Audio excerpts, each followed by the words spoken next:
This call is now being recorded.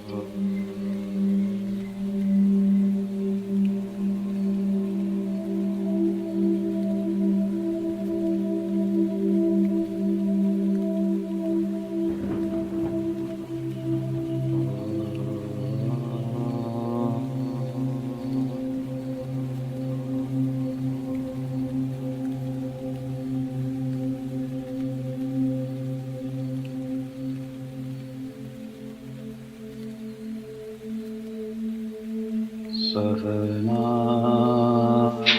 भवतु सहनौ भुनक्तु सह वीर्यं करवावहै तेजस्विनावधीतमस्तु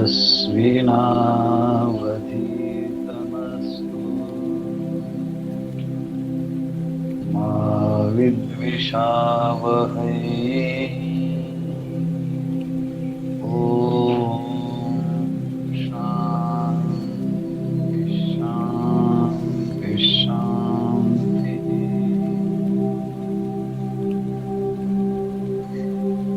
रामकृष्ण हरी।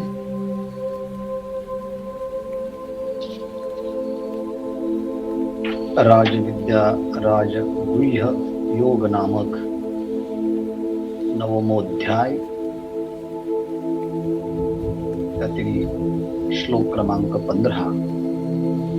ज्ञानयज्ञेन चाप्यन्ये यजन्तो मामुपासते एकत्वेन पृथक्त्वेन बहुधा विश्वतो मुखम्। ज्ञानयज्ञेन एकत्वेन माम उपासते अन्ये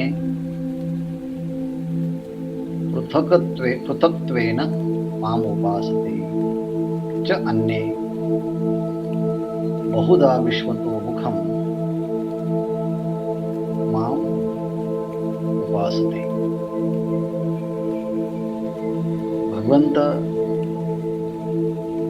आपले भक्त ज्या पद्धतीने उपासना करतात, भक्ती करतात, त्या वेगवेगळ्या भक्तांच्या भक्तीचे प्रकार स्वतः भगवान सांगतायत। कोणी अद्वैत बोधाने, एकत्वाने उपासना करणारे भक्त भगवंताची अभेदत्वाने उपासना करतात, तर काही अनेकांच्या मध्ये नामरूपात्मक असणाऱ्या परमात्म्यालाच पाहतात, तर काही वेगवेगळ्या रूपाने विश्वतोमुख असणाऱ्या परमात्म्याला समजून त्यांची उपासना करतात। अर्थात यामध्ये एक भक्त ज्ञानयज्ञाने करतो, तर दुसरे दोन भक्त हे भावनेने उपासना करतात। एक ज्ञान भूमिकेतून भक्ती करणारे आहेत, तर दुसरे शास्त्राच्या मध्ये वर्णन ऐकून परोक्ष ज्ञानाच्या भूमिकेतून उपासना करणारे आहेत। मग भगवंतांनी सुरुवातीला यज्ञाचं रूपक करून यज्ञाची भूमिका, त्यातले शब्द हे सगळं सांगत ज्ञानाची भूमिका पूर्णपणे सांगितली। मग तिथे यज्ञ काय, कुंड काय, वेदिका काय, मंत्र काय, शांती श्रुवा काय, यजमान काय, अग्निहोत्र काय, या सगळ्या माध्यमातून आत्मसाक्षात्काराच्या स्थितीला अवभृत स्नान शेवटी म्हटलं, ज्या स्थितीमध्ये अज्ञानाची निवृत्ती होते। मग तिथे हे भूते, हे विषय, हे कर्ण, हे वेगवेगळे काही न राहता सगळं काही मीच होतो अशी त्याची बुद्धीची धारणा होते, बुद्धीचा निश्चय होतो। अघवे एकची ऐसे जाणे आत्मबुद्धी। मग तिथे गेल्यानंतर त्या ज्ञानाची अवस्था प्राप्त झाल्यानंतर त्याला असं वाटतं की ह्या सगळ्या जगात एकच एक आत्मतत्व आहे. अज्ञानामुळे मला वाटत होतं, माझ्या कल्पनेमुळे मी बहुत प्रकाराने पाहत होतो, पण जेव्हा कल्पनाला कारण असणारं अज्ञान निवृत्त होतं तेव्हा मात्र मी एकच एक आत्मतत्व या रूपाने तो अनुभवतो. ज्याप्रमाणे स्वप्न पडल्यानंतर योद्धा स्वतः अनेक पद्धतीने तो सेना आणि सैन्य होतो निद्रा दोषामुळे, पण तोच एकदा की स्वप्नातून जागा झाला की तो म्हणतो, सेना ते सेना नव्हे, हे एची मीची एक अघवे. सगळं काही मीच झालं होतो. मनाने सगळे संस्कार निर्माण करून ही अनंत सृष्टी स्वप्नातली निर्माण केली. जशी स्वप्नातली सृष्टी मनाने निर्माण केली तशी जागृतीतली सृष्टी सुद्धा ही मनाने निर्मितच आहे. कारण जागृत स्वप्नातल्या सृष्टीचा उपयोग जागृत अवस्थेमध्ये आल्यानंतर काहीही होत नाही. तिथे अनेक योद्ध्यांना मारलं आहे, अनेक प्रकारचं सैन्य आहे पराजित केलेलं आहे, पण जागृतीमध्ये आल्यानंतर हा एकटाच असतो. तसं ह्या जागृतीमध्ये सुद्धा जे आपल्या दैनंदिन व्यवहार कुटुंबातील सदस्य आहे, कोणी आई वडील भाऊ बंधू मुलं परिवार, हा सगळा जो आहे हाही एक प्रकारचा स्वप्नातलाच व्यवहार आहे ना. कारण एकदा की झोपेत गेलो की यातलं काहीही तिथे नसतं, आणि एकदा की झोपेतून जागृत अवस्थेमध्ये आलो की स्वप्नातलं काही इथे नसतं. मग ते खरं का हे खरं? दोन्ही सारखंच आहे. फरक एवढाच आहे, त्या त्या अवस्थेमध्ये असताना ती अवस्था खरी वाटते. स्वप्न अवस्था अनुभवताना प्रत्येकाला स्वप्न खरं वाटतं, पण स्वप्नातून जागृतीमध्ये आलं असताना का स्वप्ना माझी असता प्रवासू होय, स्वप्नामध्ये असताना प्रवास केला तर खरोखर तो प्रवास होतो का? किंवा एखाद्याने चालत चालत काशीला गेला, मग पाय दुखती पंडू सुद्धा, मग त्याचे काय पाय दुखतात का? जागृत अवस्थेमध्ये आल्यानंतर ह्यापैकी काहीही नसतं. तसं ह्या जागृतीतले सगळे व्यवहार सुषुप्तीमध्ये काहीही नसतं, स्वप्नात काही नसतं. म्हणून जागृती आणि स्वप्न हे दोन्ही सारखेच आहे असं म्हटलं की मग चिंता काळजी या गोष्टी हळूहळू कमी होतात. तसं बोलायला सोपे आहे, पण ज्या गोष्टींचा अनुभव लोकांना येतो तेव्हा त्यातून बाहेर पडताना मात्र त्रास होतो. याचं कारण अभ्यास नसतो.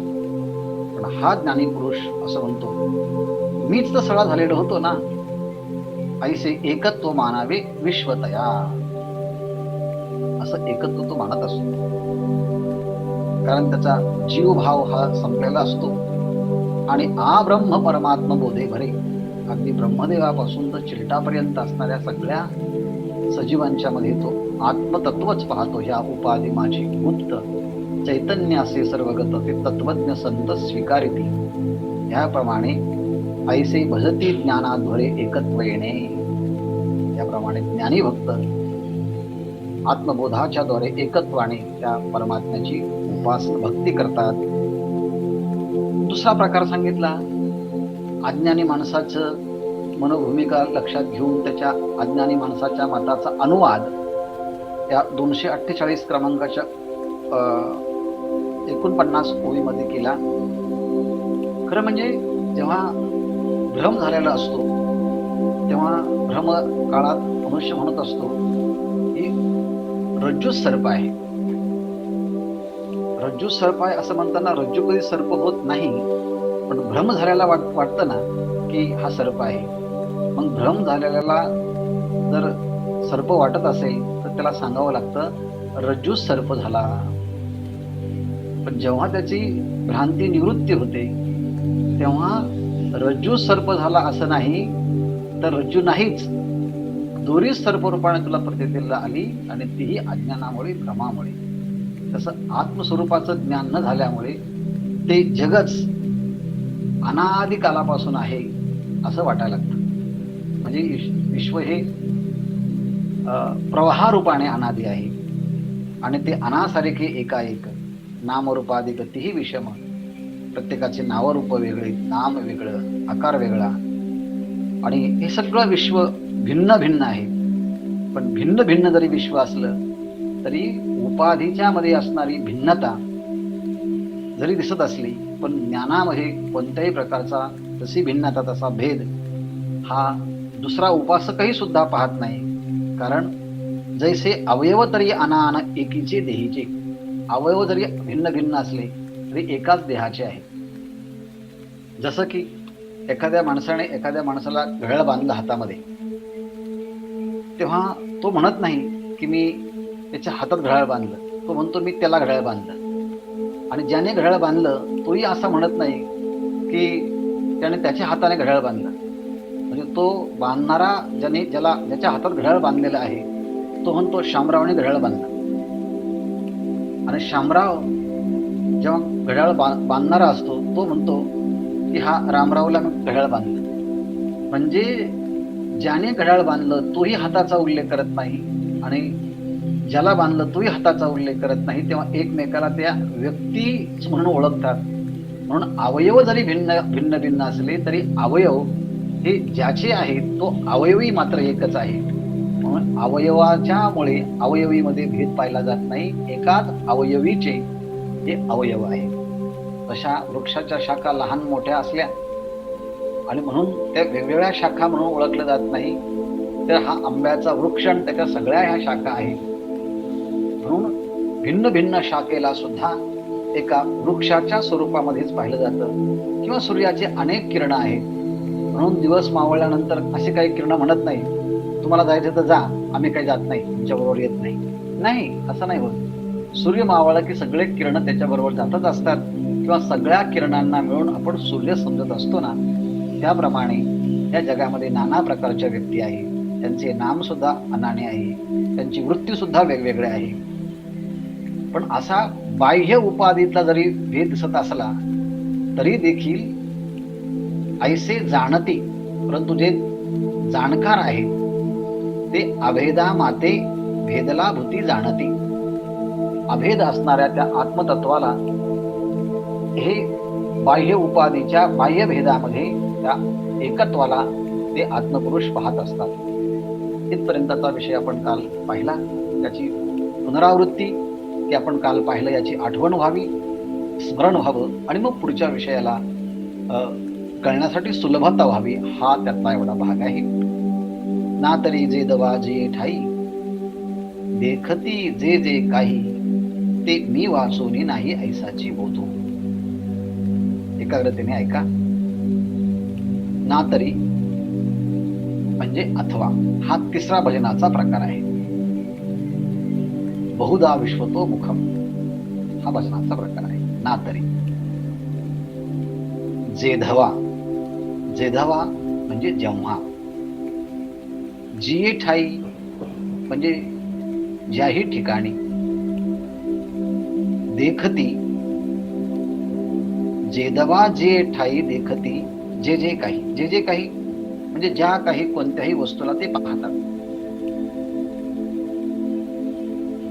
ज्या ठिकाणी जेधवा जेव्हा, आणि ज्या ठिकाणी आणि जे जे काही पाहतात ते मी वाचूनी नाही ऐसाची बोधू. एखादा भगवंताचा भक्त की ज्याने शास्त्राच्या द्वारे ऐकलेले आहे की परमात्मा हा सगळीकडे आहे, किंबहुना जगातल्या सगळ्याच चराचर सृष्टी ह्या भगवंताचीच अभिव्यक्ती आहे.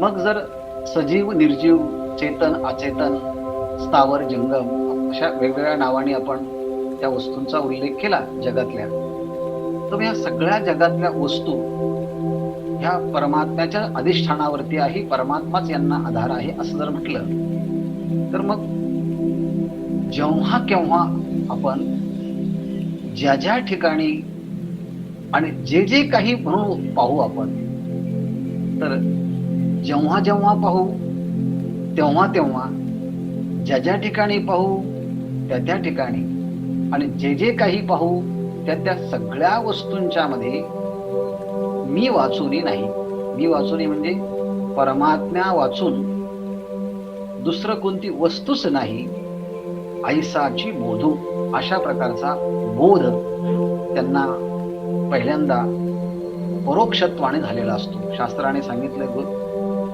भगवंताने सांगितलं, समोहम सर्वभूतेषु न मे द्वेषोस्ति न प्रियः. परमात्मा हा सगळीकडे समानतेने व्यापून आहे. सुचिनाम, त्याप्रमाणे कोण कोण आहेत तर हत्तीच्या मध्ये आहे, घोड्याच्या मध्ये आहे, सुनीचैव शोपाकेच पंडितस समदर्शिना. तो सगळ्यांच्या मध्ये तो परमात्माच व्यापून भरलेला आहे. सर्वस्य चाहा मृती सन्निविष्टो, मत्त स्मृती ज्ञानम अपोहणांच्या 15व्या अध्यायामध्ये आपण पाहिलं की तो परमात्मा सगळीकडे भरून आहे. असं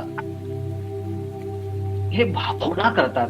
हो, मी तर कानाने ऐकलेलं आहे, ज्या अर्थी भगवंताने सांगितलं आहे, ज्ञानेश्वर महाराजांनी सांगितलं आहे, या उपाधी माझी गुप्त चैतन्य असे सर्वगत. मग ही गोष्ट अनेकदा पाहिल्यानंतर हा साधक, हा जिज्ञासू, हा मुमुक्षू, त्याला असं वाटतं की मला हा अनुभव घ्यायचा आहे. I want to experience that ultimate reality of consciousness. मला त्या अंतिम असण्या तत्वाची अनुभूती घ्यायची आहे. How can I experience that state? मला तो अनुभव कसा येईल? आणि म्हणून तो सुरुवात करतो भावनेच्या अंगातून, की ज्या ज्या वस्तू आहेत त्या सगळ्या परमात्मा स्वरूपच आहे. मग तो जेव्हा केव्हा जिथे कुठे जे जे काही पाहिजे तिथे त्या सगळ्या वस्तू परमात्मा स्वरूपच आहेत, अशा प्रकारची भावना केली, विचार केला, तरी त्या भावनेतनं आणि विचारातनं सुद्धा विचाराची खूप मोठी व्यापकता येत असते बरं का. वस्तू त्याच असतात, पाहणाराही तोच असतो, पण त्यांच्या ज्ञानाच्या वृत्तीत बदल होतो. म्हणून संत वाङ्मय किंवा शास्त्र नेहमी डोळ्यासमोर असेल, that scripture gives vision to see the universe. हे संपूर्ण विश्व कसं पाहावं याची दृष्टी हे शास्त्र देत असतं. तर म्हणून मी वाचूनही नाही ऐसाची बोध. सगळ्याकडे सगळ्या वस्तूंच्या मध्ये परमात्माच आहे, अशा भूमिकेतून जेव्हा ते पाहिलं जातं, अरे सगळा परमात्माच आहे. आता हा सिद्धांत सांगितला. हा सिद्धांत सांगण्याकरता ज्ञानेश्वर महाराजांनी 2 दृष्टांत दिले आणि 2 दृष्टांत दिल्यानंतर पुन्हा जो सिद्धांत सांगितला त्याची पुनरावृत्ती केली. बघा, दृष्टांत चांगले कळाले की पुढचा सिद्धांत कळेल. किंबहुना आता जर हा सिद्धांत कळाला तर या सिद्धांतामुळे पुढचे दृष्टांत कळण्याकरता सोपं जातील आणि पुढचे 2 दृष्टांत कळाले की त्यानंतरचा सिद्धांत कळण्याकरता आणखी सुलभता जाईल.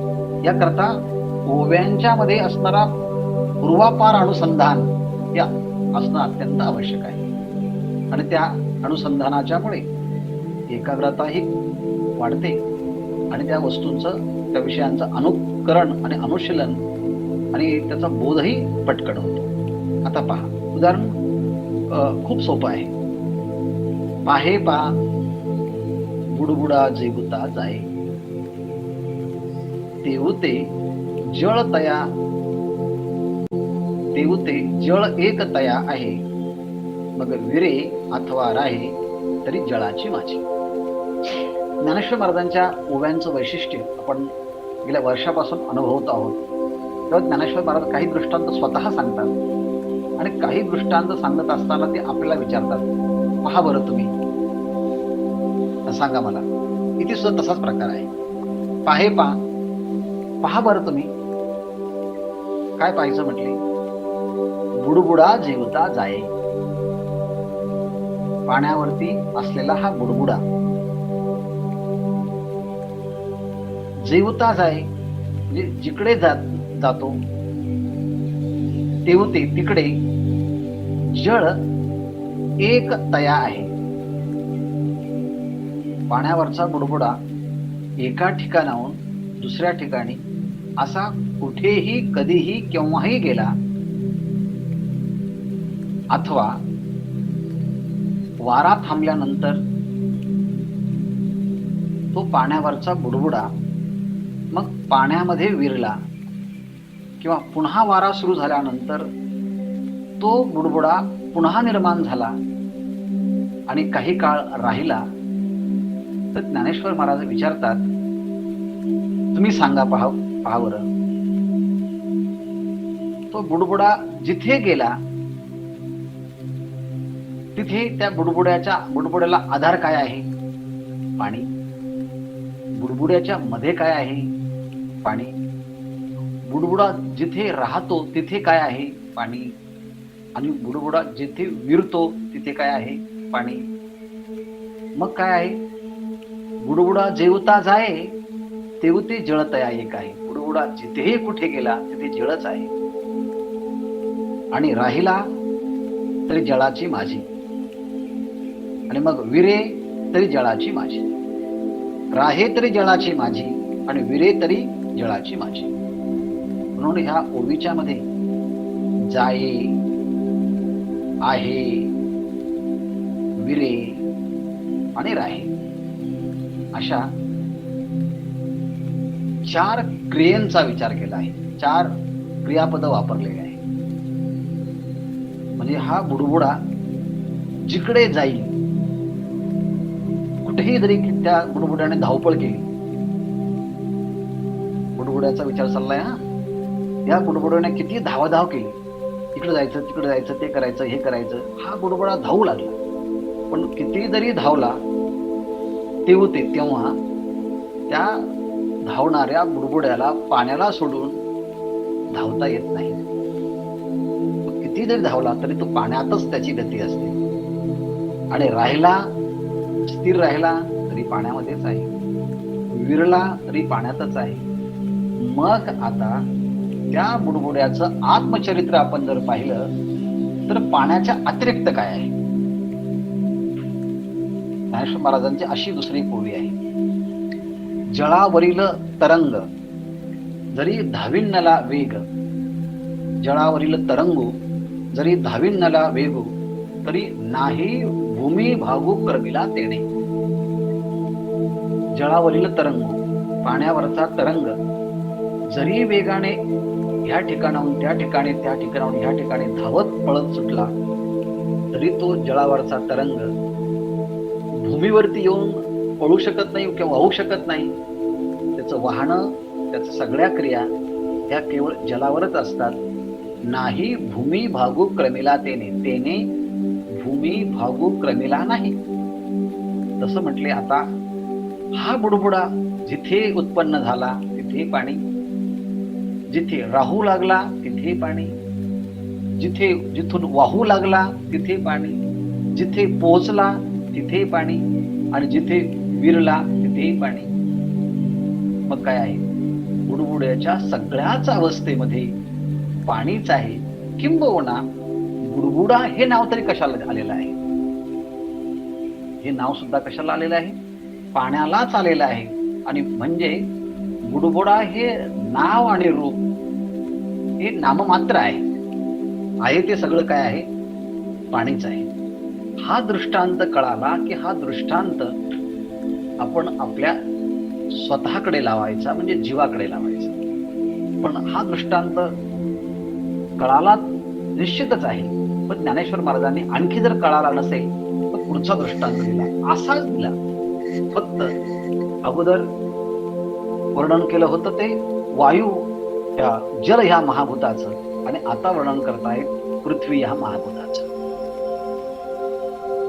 का म्हणजे अथवा, का पवने परमाणू उचलले ते पृथ्वी पण वेगळे नाही केले, आणि मागवते जरी पडले तरी पृथ्वीची वरी. आता ही ओवी वाचताना का असं म्हणताना पाहे हा शब्द घ्यायचा. का म्हणजे अथवा पाहे, किंवा तुम्हाला ते जर अनुभवलं नसेल, खूप दुष्काळात तुम्ही असाल, एवढा मोठा पाऊस तुम्ही कधी पाहिला नसेल, तर ज्ञानेश्वर महाराज दुष्काळग्रस्त भागात राहणाऱ्यांना सांगतात की तुम्ही हा तर अनुभवला असेल ना. म्हटले हा प्रसंग. म्हटले कसा? पहा बरं, तुम्हाला सांगतो. म्हटले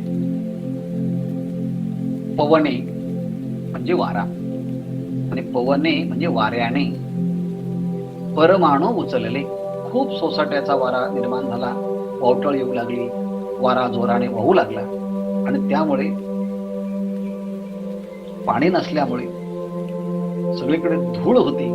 त्यामुळे पृथ्वीवरचे जे धुळीकण आहे त्या वाऱ्याच्या आवेगाने वेगाने उचलले गेले, म्हणून पवने परमाणू उचलले.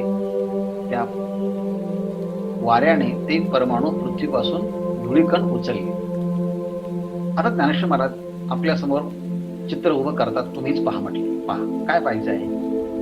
ह्या पृथ्वीमध्ये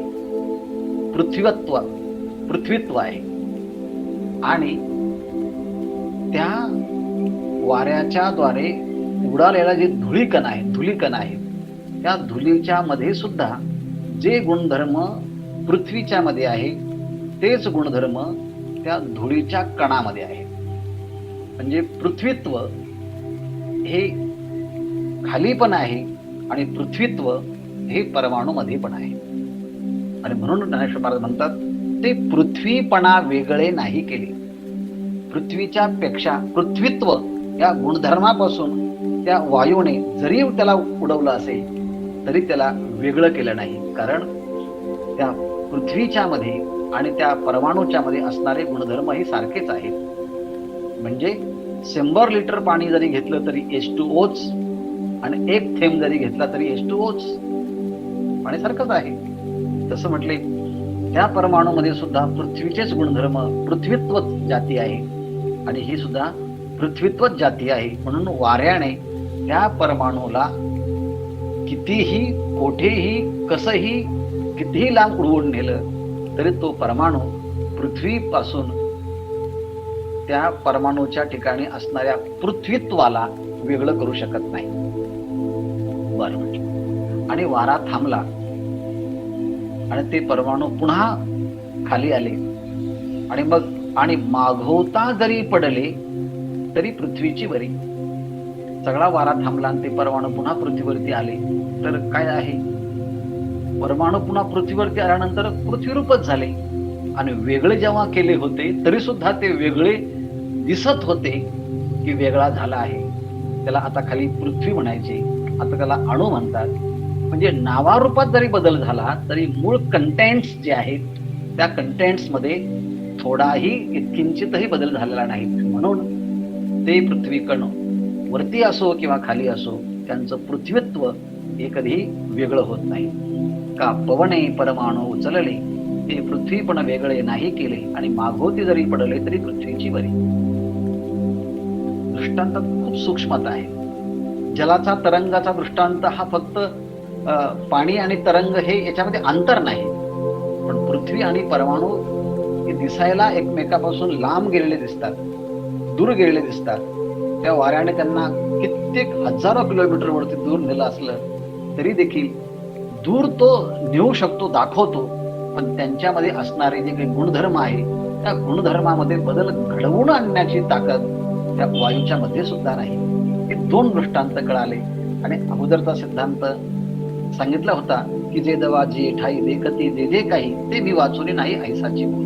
मग आता त्या पाण्याच्या बुडबुड्याला कुठेही कधीही काही जरी पाहिलं तर त्यामध्ये पाणीच दिसतं ना. किंवा परमाणू वायूच्या वेगाने कितीही उंच गेले, कुठेही नेले, कितीही प्रवास केला तरी त्यामध्ये पृथ्वीत्व हे समान आहे. तसं तैसे भलतेत भलतेने भावे, भलतेही हो अथवा नोहावे, परिते मी ऐसे अगवे होऊन ठेले. या 2 दृष्टांताचा जर पक्का व्यवस्थित विचार केला तर ज्ञानेश्वर महाराज सांगतात तैसे त्याप्रमाणे. भलतेथ म्हणजे तेथ तेथे, म्हणजे कोणत्याही देशात कोणत्याही कालात भलतेने भावे आणि कोणत्याही भावामध्ये म्हणजे अस्तित्वामध्ये आपण जर पाहिलं कोणत्याही रूपाने तो पदार्थ असला तर भलते ते हो अथवा भलते ते नो हो. तो पदार्थ कोणत्याही रूपाने असला काय आणि तो पदार्थ कोणत्याही रूपामध्ये नसला काय तरी या सगळ्यांच्या मध्ये मूळ असणाऱ्या तत्वाच्या अतिरिक्त किंवा मूळ तत्वाच्या मध्ये कोणताही बदल घडत नाही. मागचे दोन दृष्टांत घेऊया पुन्हा. भलतेत म्हणजे तो पाण्याचा तरंग. भलतेत म्हणजे कोणत्याही देशात कोणत्याही काळात जरी गेला आणि भलतेने व्हावे, मग तो तरंग मोठा असेल छोटा असेल कोणत्या आकाराचा असेल आणि भलतेही हो, आणि तो कशाही पद्धतीने इकडे तिकडे जात असेल, किंवा तो तरंग आता नसतो, बुडबुडा आता नसला तरी असला तरी आणि कुठेही आणि कशाही पद्धतीने गेला तरी त्या सगळ्याच्या मध्ये जल मात्र एकच आहे ना. परमाणू भलतेत कोणत्याही देशामध्ये कोणत्याही भागामध्ये त्या पवनाने उचलून नेलं, भलतेने भावे आणि तो परमाणू त्याचे पुन्हा इलेक्ट्रॉन, प्रोटॉन, न्यूट्रॉन असे छोटे सूक्ष्म सूक्ष्म भाग करत गेले. मग आता तो भलतेही हो, मग अगोदर तो अणु होता, नंतर तो परमाणू झाला, नंतर मग इलेक्ट्रॉन, प्रोटॉन, न्यूट्रॉन आणखी त्याचे सूक्ष्म सूक्ष्म असे विघटन करत गेलो की त्याचं अनालिसिस करत गेलो की छोटे छोटे भाग करत गेले की आता तो मग भलतेही हो, मग आता तो कोणत्याही अवस्थेमध्ये असला किंवा शेवटी त्याचं रूपांतर होऊन तो नाहीसा जरी झाला तरी नोहावे. म्हणजे पाण्याचा तरंग नाहीसा जरी झाला तर त्यामध्ये पाणीच आहे आणि भूमीचा कण पुन्हा जमिनीवरती मिसळला तर पृथ्वीत्वच आहे. हे दोन दृष्टांत झाल्यानंतर माऊली म्हणतात, परी ते मी ऐसे आगवे होणे ठेले. त्याप्रमाणे मी ऐसे आगवे होणे ठेले. या जगातल्या माणसाने कितीही धावाधाव केली, कितीही पळत सुटला, कुठेही गेला, कितीही कर्माचं कर्तृत्व वाढवलं, पण तो परमात्म्याच्या सोडून तो जाऊ शकत नाही. परमात्म्याचं अस्तित्व सगळीकडेच ओतप्रोत भरलेलं आहे, म्हणजे आपण त्याला अवॉइडच करू शकत नाही. म्हणून मी ऐसे आगवे होणे ठेले. त्याप्रमाणे त्या सगळ्या चराचर सृष्टीच्या मध्ये मीच आहे, किंबहुना माझंच हे वेगवेगळं नामरूपात्मक असणारे व्यक्ती स्वतःला लहान मोठा श्रीमंत गरीब वर्ण आश्रम या सगळ्या रूपाने स्वतःला भिन्न भिन्न वेगवेगळा समजत असेल आणि रात्रंदिवस धावाधाव करत असेल, पण या सगळ्यांच्या मध्ये मी सोडून दुसरं काय आहे, मीच आहे ना, असं ज्ञान या शास्त्राच्या द्वारे गुरूंच्या द्वारे या भगवत भक्ताला होतं आणि त्याची या सृष्टीकडे पाहण्याची दृष्टी चेंज होते.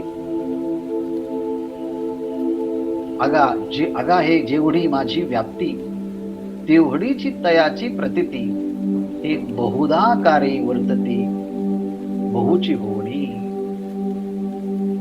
अगा अरे अर्जुना, जेवढी माझी व्याप्ती ह्या जगामध्ये मी ब्रह्मरूपाने संपूर्ण जगाला व्यापून आहे.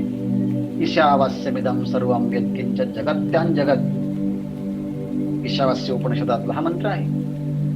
ईशावास्यमिदं सर्वं यत्किंचित् जगत्यां जगत्.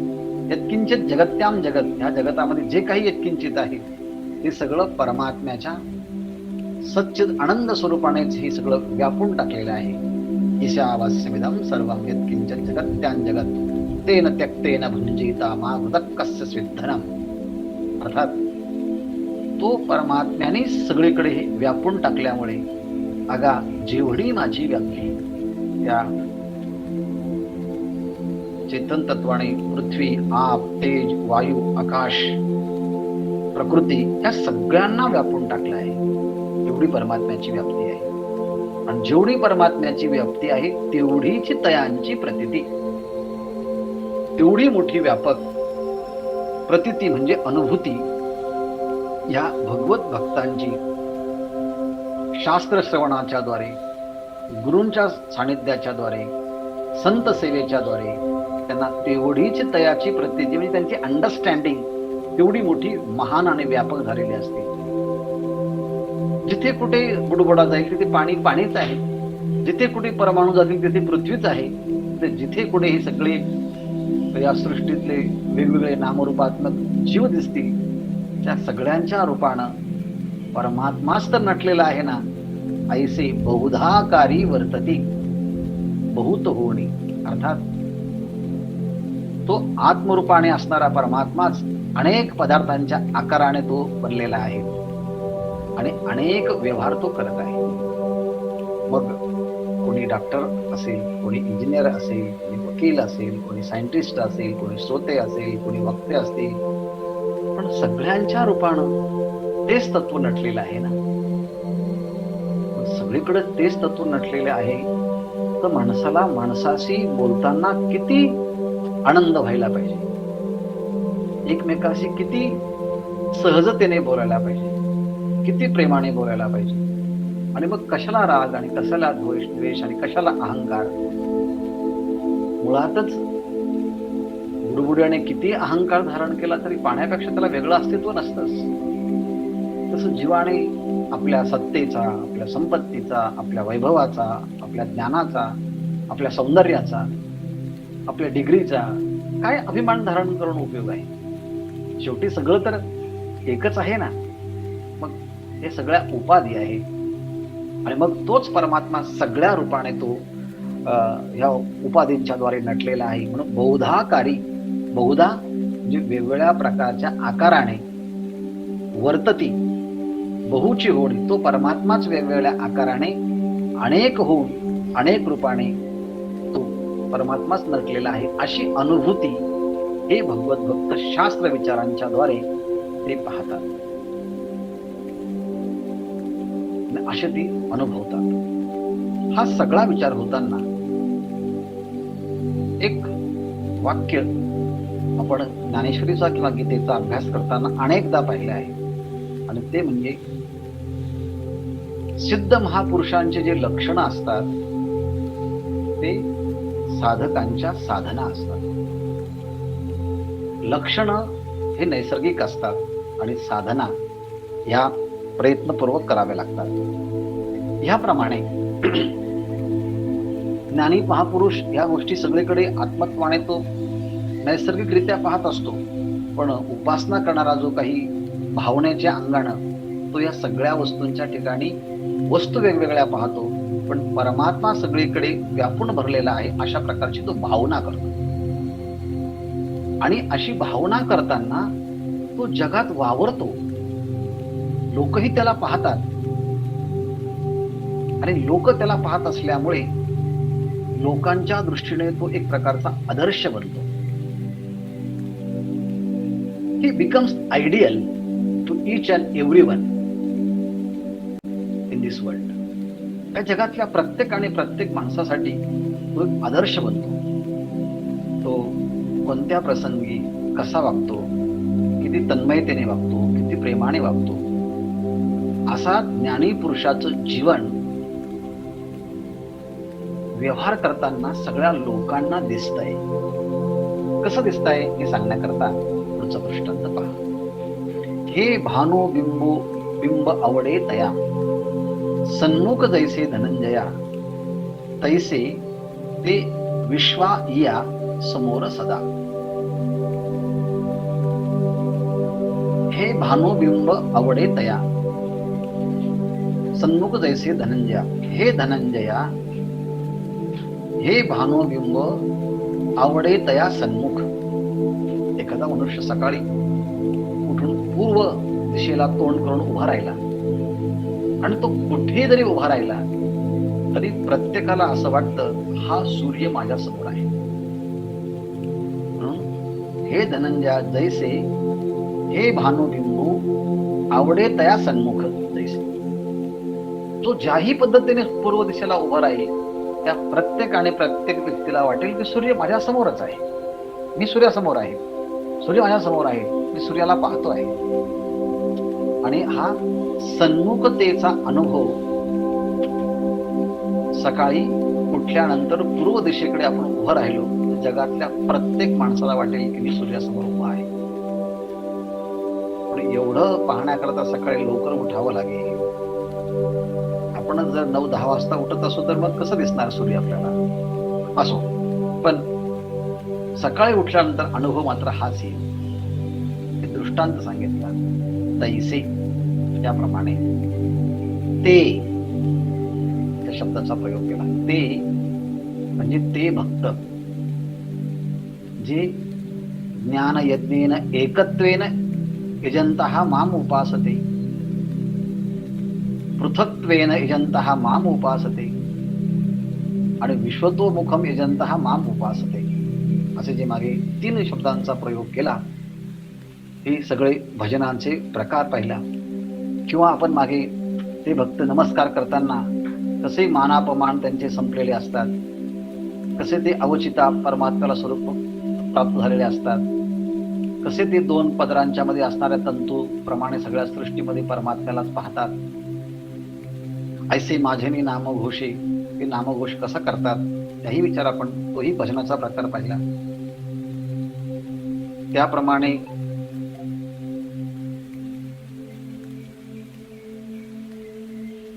योगाच्या अभ्यासाच्या द्वारे भजनाची जी पद्धत आहे तीही पद्धत आपण पाहिली. कर्मकांडाचं वेगवेगळं स्वरूप यज्ञाच्या माध्यमातून ते आपण ज्ञानभक्तीच्या माध्यमातून पाहिलं. अर्थात या सगळीकडे हे ज्ञानी भक्त जेव्हा भगवंताची साधना उपासना करतात तेव्हा ते या विश्वा समोर सदा, ते सगळे जे सगळं हे हा सगळा त्यांचा पारमार्थिक दैनंदिनी जे आहे तो लोकांच्या समोर असते. ते लोकांच्या पासून लांब गेलेले नसतात. आणि म्हणून तर ज्ञानेश्वर महाराजांनी पुन्हा पुन्हा पसायदानामध्ये मागणी केली आहे, भेटो तया भूता, विश्वनिष्ठांची मांदियाळी अनवरत भूमंडळी, भेटो तया भूता. ही ईश्वरनिष्ठांची मांदियाळी की जंगलात गुहेत एकांतात राहू नये, त्यांनी लोकांतामध्ये यावं, लोकांच्या मध्ये राहावं, लोकांना सगळा त्यांचा व्यवहार दाखवावा. आश्रमांची निर्मिती असेल, परमार्थाचं कार्य असेल, सगळ्या काही लोकांना दिसलं पाहिजे की, पण त्या निमित्ताने त्यांना एक प्रकारची प्रेरणा भेटेल, एक संदेश भेटेल आणि त्यांनाही तशा प्रकारची जागृती निर्माण होते. आणि म्हणून ते या विश्वा सदा समोर, ते नेहमीच त्या विश्वाच्या समोर असतात. आणि त्यांच्या भजनाचा प्रकार पाहिल्यानंतर पांढराला असं वाटतं आपणही त्यांची दृष्टी घेऊन आपण तशा प्रकारची साधना करावी.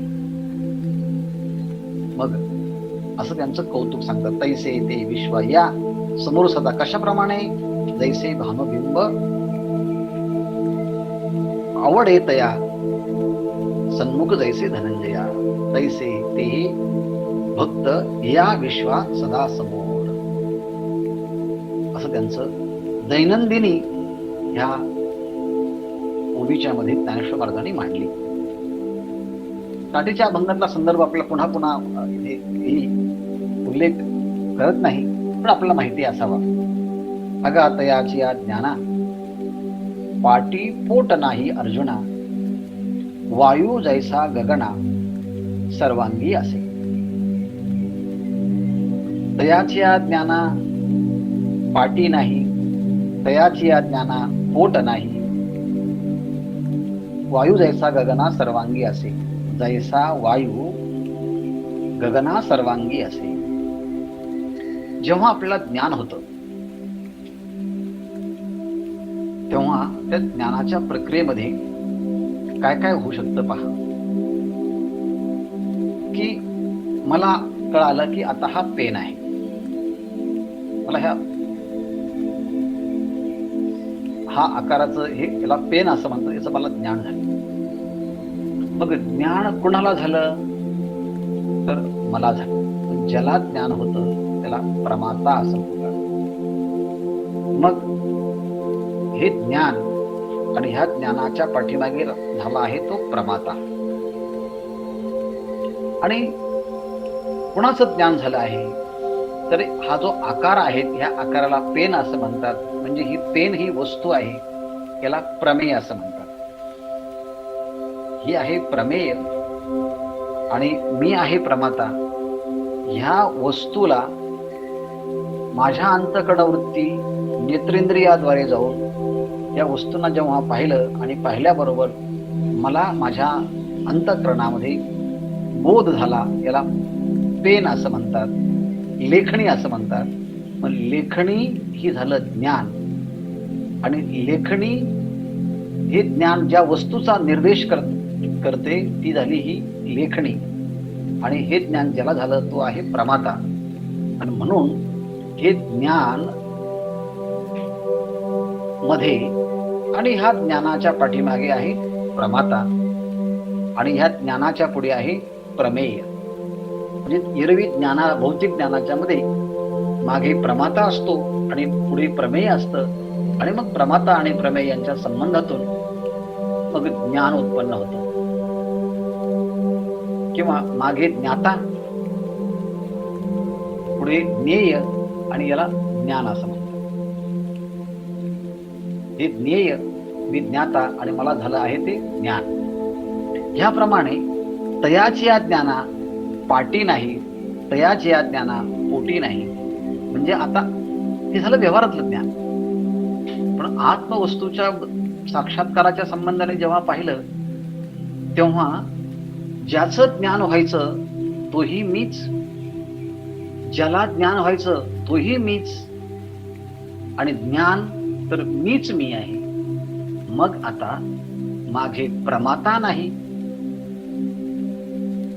मागे ज्ञाता नाही, पुढे ज्ञेय नाही. मग आता पुढे ज्ञेय नाही आणि मागे ज्ञाता नाही, मग काय आहे? फक्त ज्ञान आहे. ज्ञानाचं ज्ञान आहे. आता त्या ज्ञानाला आश्रय आणि विषय नाही.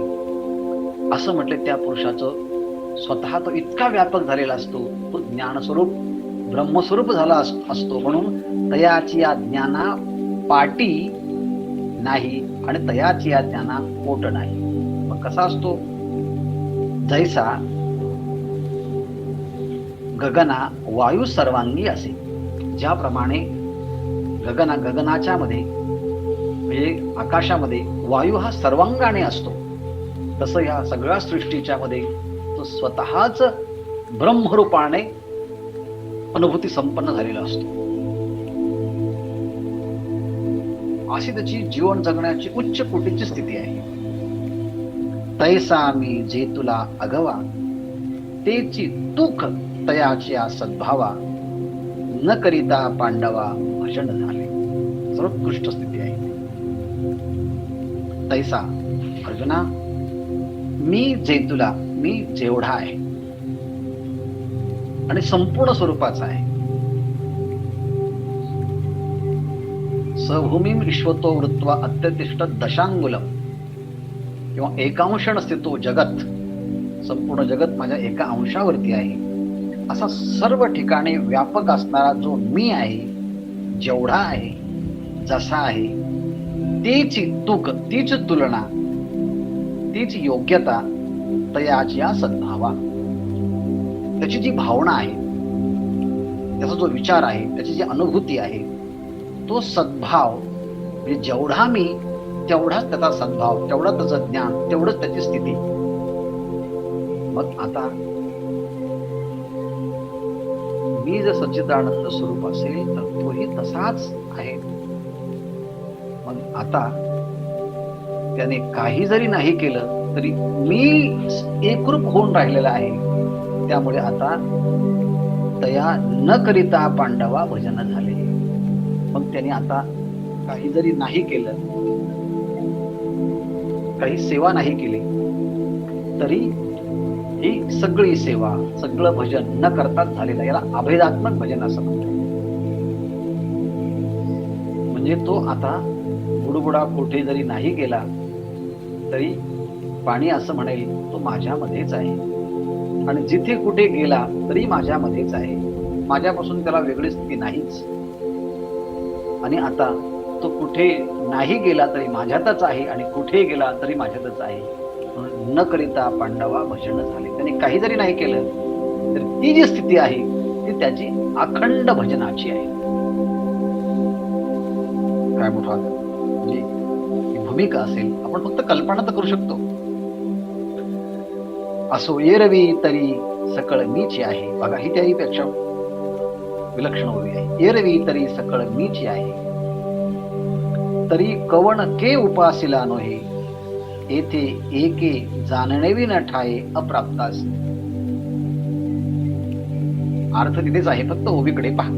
आपला सहज कळेल. एरवी माऊली म्हणतात, विचार करून जर पाहिलं तर सकळ मीच आहे. संपूर्ण विश्व जर मीच मी आहे, माझ्या अतिरिक्त जगात दुसरं काही नाहीच. पुन्हा तो दृष्टांत, पाण्यावर लाटा तरंग बुडबुडे फेस निर्माण झाले तरी ते पाण्याच्या अतिरिक्त नाही. मग काय आहे? पाणीच सगळीकडे आहे. तसा सकळ मीच आहे. मग सगळा जर मीच असेल तर ज्ञानेश्वर महाराज म्हणतात, सांगा बरं, तरी कवणी के उपासिला नव्हे. मग त्यामुळे कोणी केव्हा कोठे माझी उपासना केली नाही. म्हणजे प्रत्येकाने सगळीकडे सगळ्या पद्धतीने ईश्वराचीच उपासना सगळ्यांच्याकडनं होते. सगळ्यांच्याकडनं सगळीकडे सगळ्या पद्धतीने ईश्वराचीच उपासना होते. जर सगळा मीच आहे तर. म्हणून बघा, शिक्षक जेव्हा विद्यार्थ्यांशी बोलतोय तेव्हा त्याला असं वाटलं पाहिजे, मी भगवंताशी बोलत आहे. डॉक्टर जेव्हा पेशंटशी बोलत असेल किंवा त्याला ट्रीटमेंट देत असेल तेव्हा त्याला असं वाटलं पाहिजे, मी ईश्वराला ट्रीटमेंट करतो आहे, मी त्याच्याशी बोलतोय, त्याच्याशी सलगी करत आहे. ड्रायव्हर जेव्हा बसमधून प्रवाशांना नेत असेल, मी ईश्वराची सेवा करत आहे, ईश्वरालाच घेऊन चाललेलो आहे. गृहिणी जेव्हा स्वयंपाक करत असेल, मी देवाला नैवेद्य दाखवत आहे. मुलं जेव्हा शिकत असतील तेव्हा आमचं शिकणं, आमचं ज्ञान हे परमात्म्यासाठीच आहे. एवढ्या मोठ्या व्यापक भूमिकेमध्ये मग तुम्ही झाडत असा, स्वयंपाक करत असा, तुम्ही पंतप्रधान असा, मुख्यमंत्री असा, आमदार खासदार असा, किंवा तुम्ही काहीच नसा, पण तुमच्या वाट्याला आलेलं काम जेव्हा तुम्ही ते प्रामाणिकपणाने करतात, ते काम म्हणजे ईश्वराची सेवा आहे. ह्या भूमिकेने जर पाहिलं तर कोणाकडनं उपासना घडू शकत नाही, कधी घडू शकत नाही, कोणाची घडू शकत नाही. सगळ्यांकडनं सगळीकडे सगळ्या पद्धतीने उपासना घडते. फक्त याचं जाणीव, ज्ञान आणि त्या पाठीमागचं भूमिका समजून घेतली तर. माऊली म्हणतात, एरवी तरी सकळ मीची आहे, तरी कवणी के उपासाला नाही. कोणी उपासना केली नाही कोणाची. पण काय करावं, हे तत्व जर नाही कळालं, एत एके जाणणे विन ठाई अप्राप्तासी. ही पाठीमागची तात्विक भूमिका जर कळाली नाही तर मग म्हटले, अशा मूर्ख माणसांना किती व्यवहार केला तरी ईश्वराची उपासना आणि साधना हे कळणारच नाही. कारण का? अज्ञानमध्ये प्रतिबंध आलाय म्हणून ना. परी ते असो येणे उचिते, ज्ञान यज्ञ यजती साते, उपासिता माते ते सांगितले. किती मोठा प्रकार सांगितला म्हणे. आता आणखी काय काय बोलावं म्हटले, आता पुष्कळ झालं. परी ते असो, हे सगळं वर्णन आता पुरेसं म्हटले. पण येणे उचिते, पण अशा ह्या उचित ज्ञानाच्या पद्धतीने ज्ञान यज्ञ यजती साते, असे ज्ञानी भक्त जे आहे ते ज्ञानी भक्त या ज्ञान यज्ञाच्या द्वारे माझं यजन करतात, माझं पूजन करतात, माझी भक्ती करतात. उपासिती माते, हे मला उपासतात, ते सांगितले. हे तुम्हाला कळावं म्हणून सांगितलं आहे. आणि समारोप करतात या पुढच्या ओवीने, अखंड सकळ हे सकळा मुखी, सहज अर्पत असे मज एकी, की नेननियासाठी मूर्खी न पविजती माते. तोच भाव पुन्हा समर संक्षेपाने सांगतात. हे पहा म्हटले, हे सकळ, हे अखंड सकळ, सकळामुखी, सहज अर्पत असे मज एकी. या जगातली जेवढे काही माणसं आहेत ते सगळेचे सगळे व्यक्ती काही ना काही कर्म करत असतात, काही ना काहीतरी कृती करत असतात. पण त्यांची ती कृती, त्यांचं ते करणं आहे म्हटले, हे सारखं चालू असतं. म्हणजे अखंड सकळ हे सगळे अखंड लोक काही ना काही करत असतात. आणि जेव्हा ते दुसऱ्याच्या संबंधाने कृती करतात ते म्हणजे अखंड सकळामुखी सहज मज अर्पित असे एकी. जसं तुम्ही आता सर्व ऐकता आहात, तेव्हा तुम्ही जेव्हा सर्व ऐकता आहात तेव्हा माझं बोलणं म्हणजे तुमच्या अंतःकरणामध्ये असणाऱ्या त्या परमात्म्याच्या वरती हा अभिषेकच आहे. आणि म्हणून मी अखंड तुम्हाला तुमच्या अंतरात्म्याची पूजा करत आहे, मी तुम्हाला शब्द अर्पण करत आहे. मग तीच पद्धत पुन्हा आहे. ड्रायव्हर काम करत असेल आणि प्रवाशांना घेऊन जात असेल तर ते त्यांच्यासाठी भगवंताला अर्पण केलेलंच आहे ते काम. ते भगवंताच्या मुखातच त्या सेवा गेली आहे. म्हणजे जगामध्ये प्रत्येक मनुष्य आपापल्या वाट्याला आलेलं काम जेव्हा प्रामाणिकपणाने करतो, तो ईश्वराचंच काम आहे या भूमिकेतून होत असेल, तेव्हा या सगळ्यांच्या माध्यमातून मीच ते स्वीकारतो. म्हणजे सगळे सेवा ही भगवंताला समर्पित होते. या भूमिकेने अखंड सगळे माणसं सगळ्यांच्या मुखामध्ये कोणत्या ना कोणत्या त्यांच्या सेवेच्या माध्यमातून ते कार्य करत असेल तर ते सगळं जे सगळं शेवटी मज सहज एकी अर्पत असे. ते सगळं मला एकट्याला अर्पण करतात. पण ही भूमिका जर नाही कळाली की सगळे ईश्वराचे स्वरूप आहेत आणि अज्ञानामुळे मी वेगळे ते वेगळे, माझा स्वार्थ वेगळा त्यांचा स्वार्थ वेगळा, मी यांच्याशी बोलणार नाही, मी त्यांच्याशी बोलणार नाही, असं जर संकुचितपणाने स्वतःला बंदिस्त करून घेतलं असेल तर ज्ञानेश्वर महाराज सांगतात की नेननीयासाठी मूर्खी, परंतु ही गोष्ट मूर्ख माणसांना नेनणे न कळाल्यामुळे न पविजती माते, न पविजतीची माते, ते मी सगळं असताना सुद्धा ते मला प्राप्त होत नाही. हा त्यांचा मूर्खपणा, हा खेद ज्ञानेश्वर महाराज व्यक्त करतात. आणि मग हे ज्ञानी भक्त आणखी भगवंताची कोणकोणत्या अंगाने उपासना करतात. अहम क्रतुरम यज्ञ स्वदाहम अहम औषधम मंत्रो हम हमे वाज्यम अहम अग्निरहमूतम. हा विचार आपण नंतर पाहूया. तूर्त आपण इथे थांबू. ओम पूर्णमदः पूर्णमिदं पूर्णात् पूर्णमुदच्यते पूर्णस्य पूर्णमादाय पूर्णमेवावशिष्यते. ओम शांती शांती शांती.